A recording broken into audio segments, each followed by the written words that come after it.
Hello and welcome to this session on the Server and Cloud Enrolment, the SCE. My name's Louise Ulrich and it's my pleasure to take you through these slides. They support the Server and Cloud Enrolment module in the Microsoft Licensing Solutions Expert accreditation at getlicensingready.com, and if you need reference materials you'll find handouts at that site as well.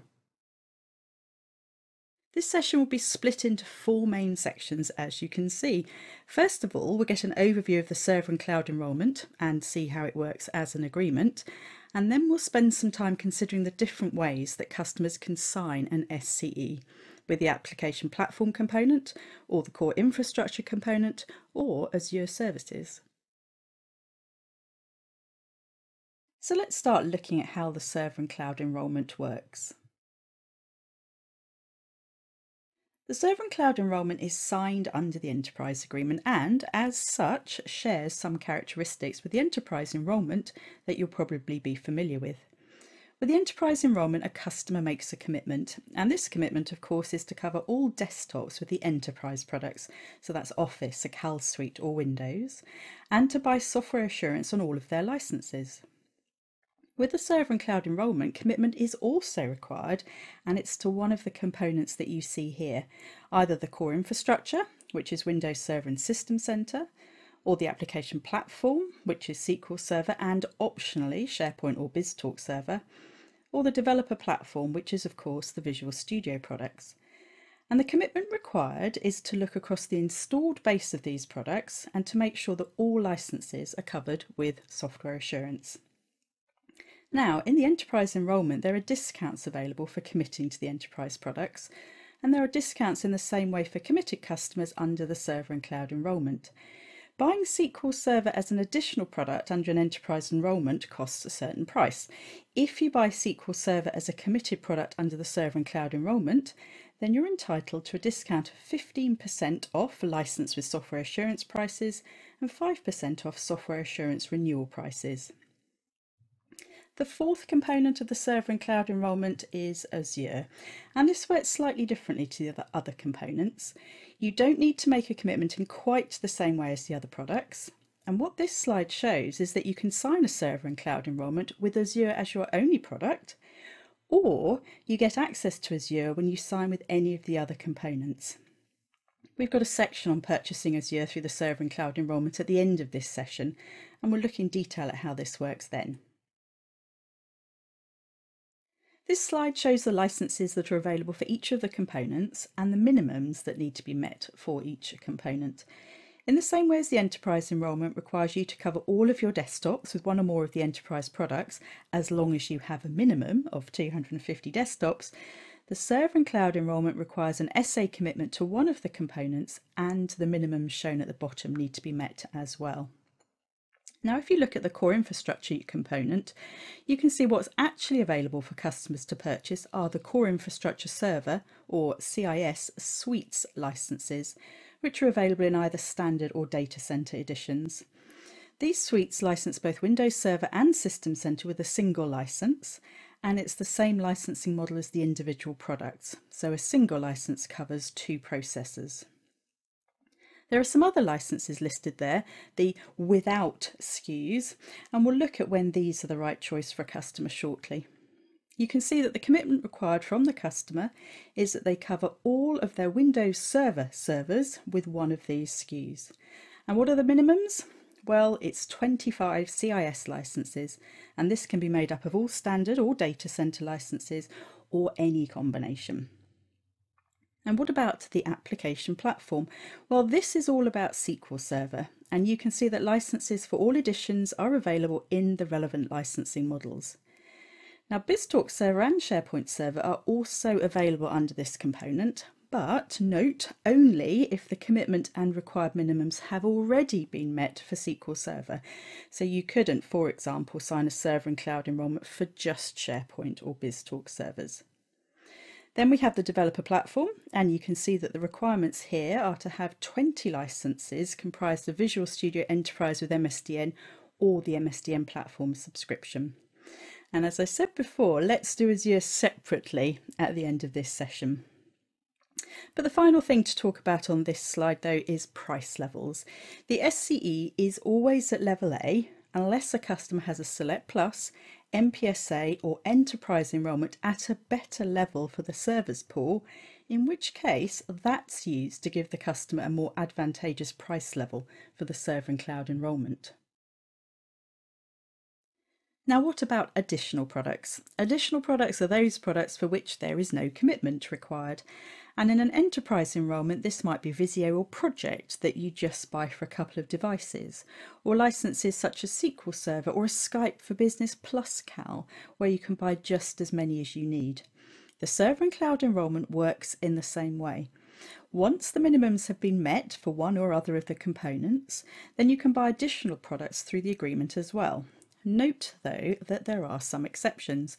You can't buy any of the SCE components as an additional product. As an example, imagine that you'd signed the SCE with the core infrastructure, then you wouldn't be allowed to buy SQL Server as an additional product because that's a server and cloud enrolment component in its own right. However, there are some exceptions even to this rule, which you can see on the slide here. There's no commitment required for Visual Studio Professional, so you can buy that as you want to. And do you remember that SQL Server Enterprise Edition used to be available licensed with the server and CAL model? Well, customers who still have that product are allowed to renew their SA for it as an additional product. And the final one is about System Center. If a customer has a non-Windows server, then they can buy System Center to just manage that server as an additional product without having to commit to the CIS suites. So in this section, we've learned that there are 4 components of the server and cloud enrolment. For 3 of them, the customer must meet some minimums and then commit to covering the whole installed base of that component with software assurance. And then they can buy additional products in any quantity.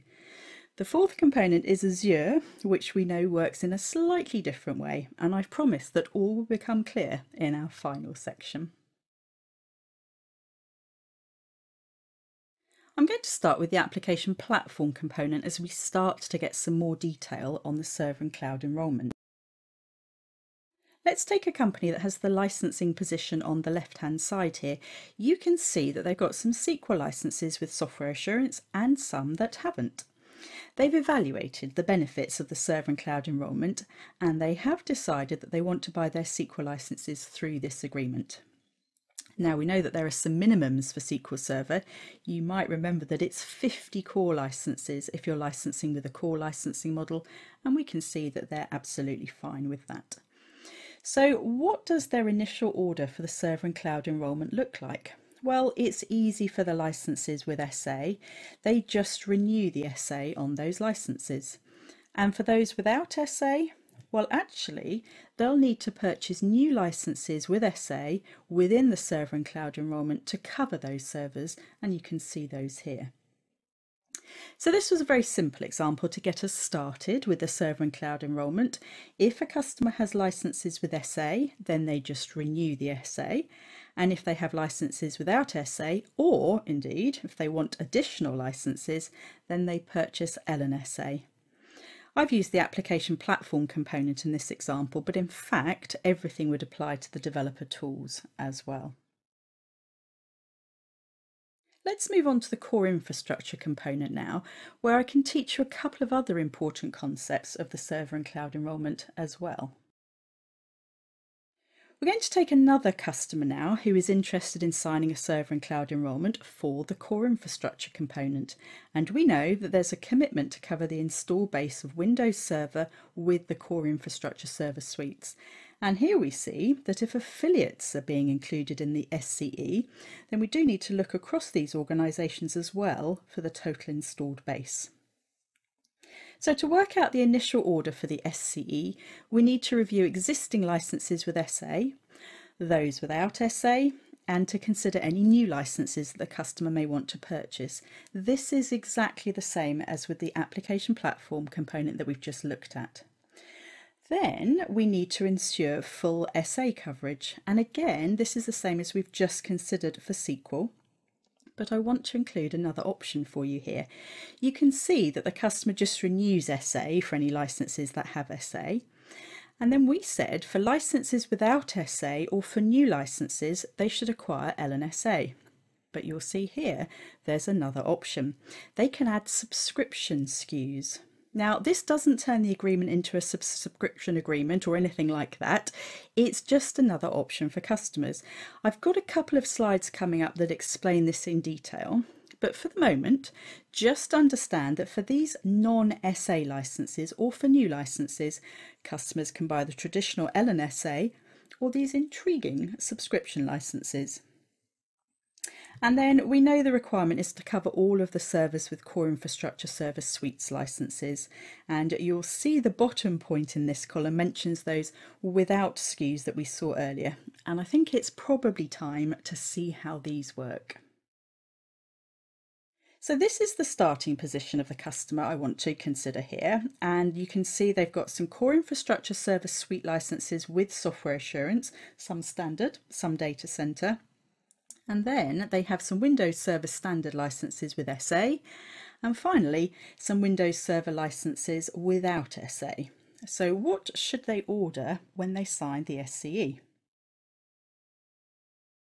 So the first line is easy. These are CIS licenses with SA, so the customer just needs to renew the SA on these licenses. But what about the next line? Now, we know that the customer must order core infrastructure service suites licenses to cover these Windows servers, but do they need CIS standard LNSA or CIS standard SA? Well, actually, they can't buy CIS SA only because they don't have active software assurance on the System Center component on these servers. But it does seem a bit unfair to ask the customer to buy CIS standard LNSA because they do have active SA on the Windows server. And this is where the without SKUs are used. This is what the customer orders.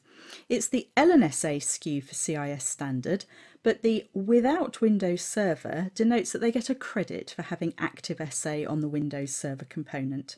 And there's a without System Center SKU available too if customers are in exactly the opposite position. In other words, they have active SA on System Center, but not Windows Server. And then what about the last line? Well, this is for the licenses that they have without active SA, or as we've said, for new licenses. Well, one option which we looked at with the SQL component was to buy LNSA. But we've also said that there's an alternative, the subscription licenses. And you can see that subscription licenses are available for CIS Data Center and Standard. But I promised you some more detail on these special types of licenses, so let's take a look. So here are the key things you need to know about these special subscription licenses. On the price list, they appear as MSUs, that stands for monthly subscription unit, and it allows customers an option to pay for the months that they've got the software deployed, and is obviously priced at much less than the license cost. The second column shows us that the customer has to commit to these subscriptions for at least 12 months, but it's the third column that shows us a great benefit for the customer. They can reduce subscriptions at anniversary. Now, this is obviously something you can't do with an LNSA purchase. You can't suddenly decide you don't want to pay for them anymore at anniversary, but it is something you can do with the subscriptions. So these are actually ideal for customers who have servers that they have to include today when they sign the server and cloud enrollment, but they know that some of these servers will be retired. They can license the bulk of their servers with SA or LNSA, and then for those, perhaps it's 5 servers that will be retired, they can buy subscription licenses, and then if they're retired in that first year of the SCE, they don't have to pay for licenses for them after that. Subscriptions are also a great option for customers who love subscription licenses. You can meet your minimum initial order entirely with subscription licenses if that suits you. And then finally, you can see that at the end of the 3-year term for the SCE, you could continue to renew the subscriptions, or you could convert the licenses to perpetual licenses via a buyout option. Let's have a look now at some mini scenarios to see how these subscriptions work in practice. Here you can see the 3 years of the server and cloud enrolment, and on the left hand side we see what subscriptions the customer added when they signed the agreement. There were 10 CIS data center suites and 25 CIS standard ones. You can see that they are charged upfront for 12 months of these monthly subscription units, and then because they don't reduce the servers deployed with these products over the term of the agreement, they're automatically billed for the same amount of units each year. Then, at the end, as we've already seen, there are the usual subscription options. They can renew, buy the licenses out, or stop using the software. Okay, are you ready for some slightly trickier scenarios? Now here we have the same customer, but in this scenario he decides to retire 5 of his standard edition servers during the first year. So at anniversary he pays for just the remaining 20 servers for the next 12 months. Now remember, he's allowed to do this because the minimum commitment is for 12 months and he's already achieved that. He could reduce licenses further at the next anniversary if he wanted to, but you can see he's happy with the service he's got left and he pays the 12 months upfront again. This is now a different customer who signed their server and cloud enrolment with the required minimums for the core infrastructure component and then decided to add servers during the first year and to license them with the subscriptions. You can see that the deployment happened in month 9 and the customer doesn't need to make any payments at that point. It's all handled through the true-up process. And you can see that at anniversary he pays for the complete months of the previous year and then 12 months up front, which of course makes 15 months payment that is due. And then they don't change anything in the second year, and so there's automatic billing for year 3. I just wanted to finish this section by letting you know about a special benefit that customers who sign a server and cloud enrolment with the core infrastructure component are entitled to. It's the cloud management benefit, and this allows customers to use System Center to manage Azure virtual operating system environments. And you can see some examples of eligible VOSes on the slide here, and you should also note the text at the bottom. Customers are allowed to manage 10 Azure instances for each core infrastructure service suites license. And finally, we come to our last section, the much awaited section on Azure. And I should say at this point that if you want to know about the Azure services themselves, then you should take a look at some of the dedicated Azure modules on the Get Licensing Ready site. We mentioned briefly at the beginning of this module that there are actually 2 ways that a customer can pay for the Azure services through their server and cloud enrolment. The first is where the customer has committed to one of the other components, SQL Server for example, and this is a completely commitment-free way to buy the Azure services. The customer is automatically provisioned for Azure when they sign the SCE, and they can just start to use the Azure services, and then they're billed quarterly in arrears for whatever services they've used. There are no minimums buying Azure in this way, and they don't have to make any type of commitment. In addition, they get a 5% discount off the price of the services compared to if they bought Azure as an additional product under an enterprise enrolment. And the price level that's used will be the same as the underlying server and cloud enrolment. However, it's the other way of buying Azure that's worth a bit of a closer look. This is when the customer signs a server and cloud enrolment just with Azure, and the way it's paid for is with an upfront monetary commitment. This is a sum of money the customer pays at the start of each year, and then as they use the Azure services during the year, this amount is decremented. Let's have a look at how it works. We're going to start off by looking at buying the Azure services through a direct server and cloud enrolment, and we'll look at how an indirect SCE differs in a moment. Here you can see that when you buy the Azure services through the SCE, and that's actually either type, direct or indirect, a customer needs to make that upfront monetary commitment that we spoke about earlier. Now note, there isn't a choice to pay in arrears or upfront. If they choose to sign an SCE with Azure as the only component, then they must make this monetary commitment. You can see our customer here is committed to $100,000 of monetary commitment for each of the 3 years of his SCE. And what happens through the year is that as he uses any of the Azure services that are classed as consumption services, so that's things like websites and virtual machines, then he isn't billed individually for those services. The amount that he's spent just gets taken off his monetary commitment through the year. Now you may be thinking, it would be an extraordinary coincidence if a customer's usage of the Azure services corresponded exactly with their monetary commitment, and of course in real life it won't. So our next couple of examples look at what happens when the customer uses less or more of the Azure services. Now here we've taken the same customer, so they have a monetary commitment of $100,000 and that's been paid up front.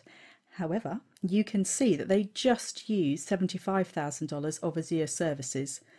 Now, there are two important points here. They lose the unspent $25,000 and they're automatically billed $100,000 for the next year unless they specifically ask for a reduction. Again, we've got the same customer here with their upfront monetary commitment of $100,000, and this time they spend more than this amount on the Azure services. You can see that they've exceeded their monetary commitment by $40,000. Now, there is something called a consumption allowance, which is important to know about. This consumption allowance is 50% of the monetary commitment, so in this case, of course, it's $50,000. And although this customer has gone over their monetary commitment, they have not gone over their consumption allowance. And because of that, they just pay that extra $40,000 at the anniversary. And at this point, they would also pay the monetary commitment of $100,000 for the following year.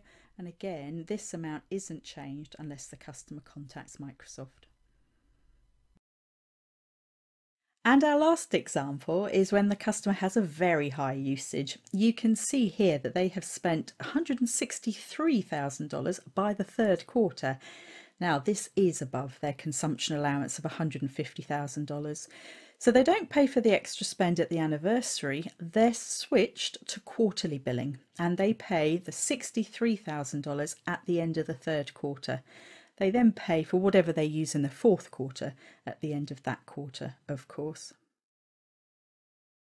Now I said that we would look at the direct server and cloud enrolment first and then see what the differences are between that and an indirect SCE, and this slide covers that. Here you can see what we've talked about already, that with the direct server and cloud enrolment, there's a consumption allowance. And as long as any overage remains under that amount, then the customer is billed at anniversary. However, to minimise partner risk with an indirect SCE, there is no notion of a consumption allowance. And as soon as the monetary commitment is exhausted, then the customer is automatically switched to quarterly billing. One thing just to mention as we finish here are the minimums that the customer commits to under the server and cloud enrolment. Well, they must commit to at least one monetary commitment SKU per month, and that's $100 per month.